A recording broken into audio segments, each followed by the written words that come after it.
അതുപോലെ തന്നെ ആത്മീയപരമായ പരിഹാരങ്ങൾ ഒരുപാടുണ്ട്. ഇസ്ലാം നിർദ്ദേശിക്കുന്നു നിസ്കരിക്കണ ഒരു മനുഷ്യൻ പിന്നെ വേറെ ആൾക്കാരെ കൊള്ളില്ല. കാരണം അവൻ പരിപൂർണമായും മുച്ചോടും പരിശുദ്ധമായിട്ടുണ്ടാവും. അപ്പോൾ ഇവനത്തെ ചിന്ത വരില്ല. അതുപോലെ തന്നെ ദുആ ചെയ്യുക. കോപവും വിരക്തിയും അതുപോലെ ഉപദ്രവവും ഒക്കെ ഇല്ലാതാക്കാൻ വേണ്ടി അള്ളാഹുവിനോട് പ്രാർത്ഥിച്ചുകൊണ്ടിരിക്കുക. കോപം വരാതിരിക്കാനൊക്കെ തൗബ ചെയ്യുക. മനസ്സിനെ അത് ശുദ്ധമാക്കും. തൗബ ഇങ്ങനെ ചെയ്താൽ പിന്നൊരു കോപം വരില്ല, ഇങ്ങനെയുള്ള ചിന്താഗതികളും വരില്ല. അതുപോലെ കൊലപാതകം ഒഴിവാക്കാൻ യുവജനങ്ങൾക്ക് പ്രത്യേകം ഉപദേശം നൽകണം. കാരണം അവർക്കാണ് കൂടുതൽ ഈ കൊലപാതകവാജ്ഞ കൂടുക. അതുകൊണ്ട് കോപം വന്നാൽ അവിടുന്ന് മാറി നിൽക്കാൻ പറയാ. അതുപോലെ ഇസ്ലാം കൽപ്പിച്ച മാർഗങ്ങളുണ്ടല്ലോ, ഒതു ചെയ്യാൻ വേണ്ടി പറയാ.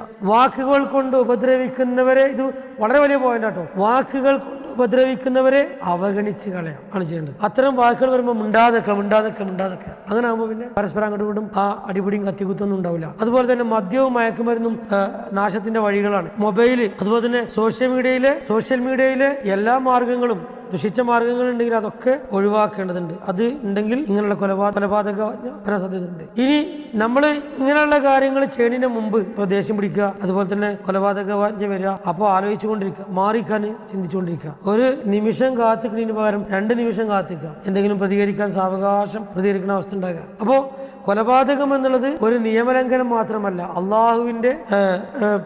അള്ളാഹു ഉൾപ്പെടെയുള്ള മുഴുവൻ മനുഷ്യന്മാരോടുമുള്ള വ്യക്തമായ വെല്ലുവിളിയാണ് ഒരാളെ കൊലപ്പെടുത്തുക എന്നുള്ളത്. അതുകൊണ്ട് തന്നെ അത്തരം ചിന്തകൾ ഒരിക്കലും ഏത് മനുഷ്യനും ഉണ്ടാകാൻ പിടികൂടാൻ പാടില്ല. ജീവനെ സംരക്ഷിക്കുക, ഒരു ജീവന് സംരക്ഷണം നൽകുക. അത് ഏത് ജാതിക്കാരാണെങ്കിലും, ഹിന്ദു ആകട്ടെ, മുസ്ലിം ആകട്ടെ, ക്രിസ്ത്യൻ ആകട്ടെ, പാർസിയാകട്ടെ, യഹൂദയാകട്ടെ, ഏത് മതക്കാരാണെങ്കിലും അവന് സംരക്ഷണം നൽകുക എന്നുള്ളത് ഈമാന്റെ ഭാഗമാണ്. അത് നമ്മുടെ തലയിൽ നമ്മൾ അടിച്ചു കയറണം. ഏത് വിഭാഗമാണെങ്കിലും ഒരു ജീവനെ സംരക്ഷിക്കുക എന്നുള്ളത്, അതിന് മൃഗങ്ങളാണെങ്കിലും ഏതാണെങ്കിലും അങ്ങനെ തന്നെ, അത് ഈമാന്റെ ഭാഗമാണ്. ക്ഷമിക്കാനും മാറി നിൽക്കാനും അറിയുന്നവരാണ് യഥാർത്ഥത്തിൽ ശക്തിയുള്ള ആളുകൾ, അവരാണ് യഥാർത്ഥത്തിൽ വീരന്മാർ. അപ്പോൾ കോപത്തെ നിയന്ത്രിക്കുന്നവരാണ് മല്ല യോദ്ധാവ്, ശക്തൻ എന്ന അഷ്റഫുൽ ഖൽഖ് റസൂലുള്ളാഹി സ്വല്ലല്ലാഹു അലൈഹി വസല്ലം പറഞ്ഞതിൽ നിന്ന് അത് നമുക്ക് മനസ്സിലാക്കാൻ സാധിക്കും.